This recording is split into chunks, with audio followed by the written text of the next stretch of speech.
có Papa Giọt thì mua tràn vô nhà con rất nhiều. Khoản nhỏ này là để mọi người vừa chơi, vừa học, vừa ăn, vừa ngủ ở đây.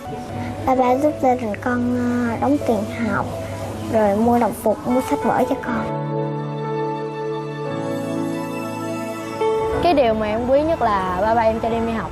Tại vì em ước mơ nhiều lắm.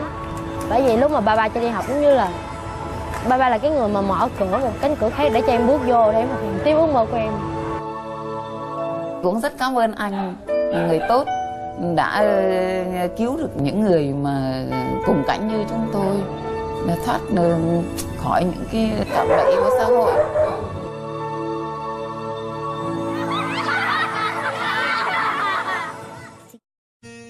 George Blanchard đến từ nước Pháp xa xôi, nhưng 25 năm qua, ông được nhiều người Việt Nam biết đến với cái tên thân thương Papa.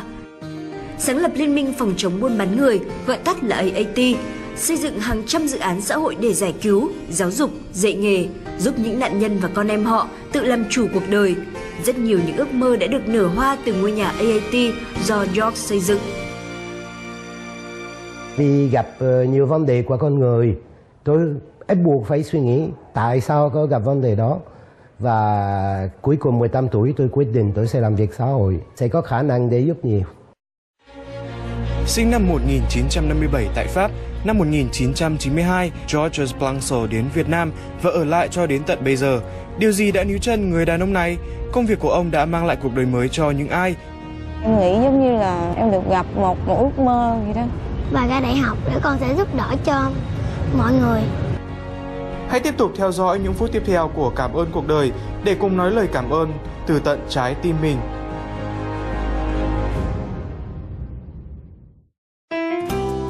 Năm 1992, George đến Việt Nam và bắt đầu dự án cho trẻ em đường phố ở thành phố Hồ Chí Minh, trẻ em nghèo miền Tây đi học.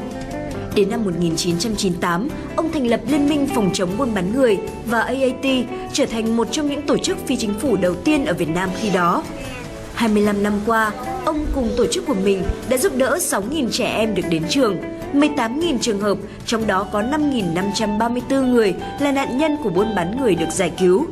Hơn 60.000 phụ nữ và trẻ em hành nghề mại dâm cùng hơn 1.300 cán bộ tiếp nhận đào tạo phòng chống buôn bán. AT là tôi không thích gọi là tổ chức từ thiện. Tại vì đối với tôi là không có làm công tác từ thiện, mà mục tiêu là phát triển. Cái từ thiện là cho. AT sẽ giúp người ta cách để người ta không cần phải xin, và cách làm chủ, sống. Học một cái nghề cũng phải học về giáo dục.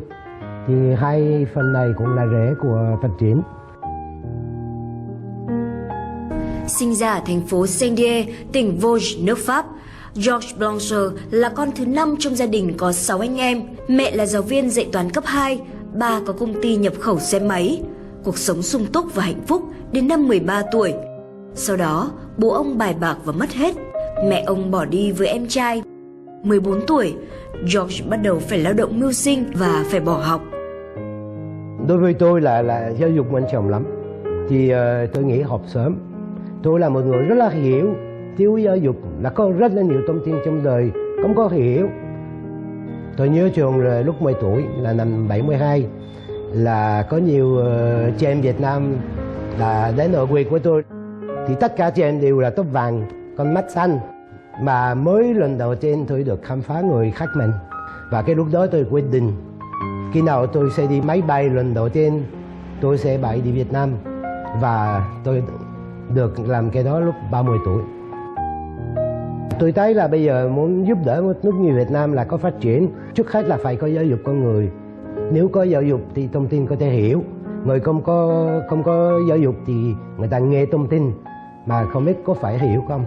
Với giáo dục, nhiều người cũng có thể tự đổi đời được. Và cũng với tâm niệm ấy, George xây dựng rất nhiều dự án giáo dục. Anh không giúp các nạn nhân cơm áo trực tiếp mà trao cho họ cơ hội học tập. Dự án Nơi những ước mơ nở hoa giúp những em nhỏ có mẹ hành nghề mại dâm, nhiễm HIV, nhà nghèo đến trường được anh triển khai từ năm 2015. Đến nay đã có hơn 20 em nhỏ được đi học. Ngoài việc được đóng học phí ít nhất đến hết năm 18 tuổi, các em còn được lo đồng phục, sách vở, bảo hiểm y tế. Mấy đứa là đa số là học giỏi lắm, rất là giỏi. Và nếu mấy đứa này mà không có lên trường, tôi thấy là bỏ phí. Người giỏi, người thông minh mà không học rất là phí. Và những trẻ em mà 18 tuổi là sẽ tiếp tục nhận được hỗ trợ, đặc biệt là trả phí đại học. Hay là em muốn học nghề thì sẽ tìm chỗ học nghề, sẽ tìm việc làm ổn định cho họ. Tôi có mở trung tâm và tôi muốn giúp tay gia đình. Phần quan trọng của dự án là giúp cả gia đình. Mấy đứa là không cần phải bỏ nhà vì sống với ba mẹ.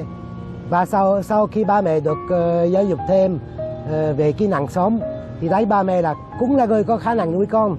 Nên là hạnh phúc gia đình là được thành công. Và tôi cứ hy vọng là và nghĩ là được lâu dài và đúng là phát triển của cộng đồng.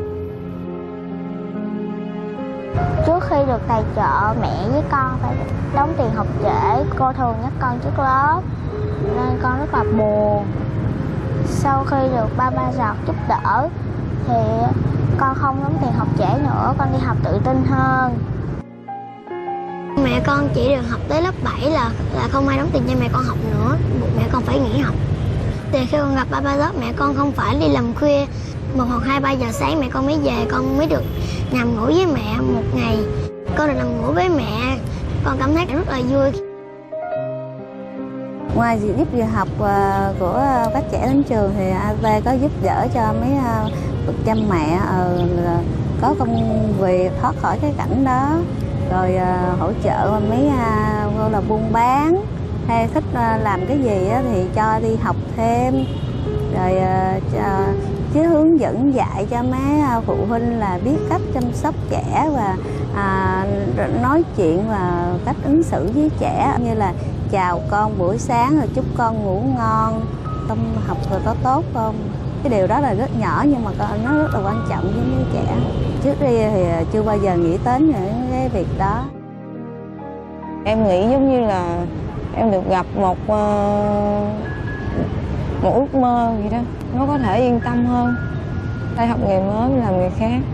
Giúp đỡ cho nạn nhân thì thấy nạn nhân tại sao người ta lên là nạn nhân, tại vì có nhiều vấn đề mà từ nhỏ nên là cũng hỏi nhiều người mà cũng trả lời là nếu tôi đã có phòng ngừa khi nhỏ có thể là tôi không có lên vấn đề đó. Nên là chuyện cứu người mà có thể cứu hoài nếu không lo cái chuyện trước, cái phần trước, như là phải giáo dục và phòng ngừa cho người ta hiểu biết những nguy cơ và những cái nguy hiểm của cuộc sống, người ta là sẽ ổn định hơn. Các bạn đang theo dõi chương trình Cảm ơn cuộc đời, cùng câu chuyện về người đã dành cả cuộc đời mình ở Việt Nam để xây dựng những dự án phát triển cộng đồng, giúp đỡ hàng ngàn trẻ em được đi học. Điều gì đã khiến người đàn ông này thực hiện thêm dự án phòng chống nạn buôn người, một công việc đầy dẫy khó khăn và nguy hiểm? 100% tôi sợ. Hãy cùng theo dõi những phút tiếp theo và cùng chúng tôi nói lời cảm ơn từ tận trái tim mình. Năm 1998, một buổi chiều, 2 trong số những học sinh của George đi học rồi mất tích. Có một phụ nữ đã đón các em ở cổng trường. Ông ngay lập tức báo công an và 2 em được tìm thấy cùng người phụ nữ ở biên giới. Đó là lần đầu tiên ông biết đến có chuyện buôn bán người. Đây là năm George thiết kế một dự án lớn về phòng chống buôn bán người. Năm 2004, các nạn nhân Việt Nam đầu tiên được giải cứu tại Singapore và Thái Lan. Từ đó, George tiếp tục bước vào một hành trình đầy khó khăn và nguy hiểm. Cái việc làm rất là nguy hiểm, tại vì trong cái dự án cũng có mục tiêu phòng chống nhóm như mafia. Cũng đã có một người nạn nhân cũ mà muốn làm VAT đã bị giết ở Singapore, và cũng nhận nhiều thông tin như là đi Singapore anh sẽ bị giết tại sân bay. Nói chung rất nhiều thông tin nguy hiểm, sợ, không được nói là mặc kệ đâu, cũng phải lo, cũng phải quan tâm. Bây giờ sợ nhiều nhất là đứa con cũng đã có suy nghĩ là gắn vào cái da, cái sim GPS, sợ con bị bắt cóc mà bị cái gì. Giữa rất nhiều nguy hiểm, AAT thiết lập mạng lưới gồm AAT, Công an, Bộ Ngoại giao được trên 17 quốc gia. Có đến 80% nạn nhân sau khi trình báo được tìm thấy, và khi biết thông tin của một người sẽ có thể cứu được 20 người. Rất nhiều cuộc đời đã được giải cứu và đổi thay nhờ AAT. Ngày đấy là mình đi bán cá, tự dưng có một người nữa đấy, nó bảo là chị ơi, hay là chị em mình ra Hà Nội làm nửa tháng 300-400 cơ. Thì mình nghĩ cái cuộc sống lúc đó thì 300-400 thì nó quá thể to. Mà chị đi buôn cá đấy, thì đi cá đêm đấy, thì chỉ được vài chục hay là 10.000 vậy là mừng rồi. Bảo thôi thì cũng thử xem làm sao. Chứ không ngờ là mình lại rơi vào cái con đường ấy. Cũng không nghĩ ra là, vì cái ngày đấy cũng tin người lắm. Nó chưa có cái nạn bắt cóc hoặc là nạn buôn người đâu. Thì nó nói là Hà Nội, nhưng mà lúc đấy là mình có biết Hà Nội nó là chỗ nào đâu em. Chưa bao giờ đặt chân lên thành phố. Thế là cứ nhắn về là bảo là đi ra Hà Nội làm. Thì bố mẹ cứ biết là mình ra Hà Nội làm thôi. Chứ không nghĩ là mình lại bị lừa vậy. Sau khi được trở về, người phụ nữ này được AAT giúp đỡ số vốn 10 triệu. Chị mở một cửa hàng bán hoa nhỏ. Chị cũng được hỗ trợ điều trị tâm lý, được cung cấp các kỹ năng sống, kiến thức phòng chống buôn bán người, được đi tập huấn. Và giờ đây, chị trở thành một tuyên truyền viên rất tích cực để phòng chống nạn buôn bán người tại chính quê hương của mình. Nghĩa là đến đi với chương trình AAT đây này, nó có một cảm giác nó vui lắm cả. Nó như là vỡ òa một cái không khí nào đấy ấy. Bây giờ là mình không nghĩ là mình khổ nữa. Ở bên cạnh đây mình thấy là có là xã hội này, cộng đồng này, rồi nhà chị em, gia đình này. Đúng, chị nói thật, chị cũng cảm ơn cuộc đời. Thì chị nghĩ là mình không sống theo cái kiểu là giấu mình nữa, thì mình phải mang cái kiến thức đấy ra mình tuyên truyền cho mọi người.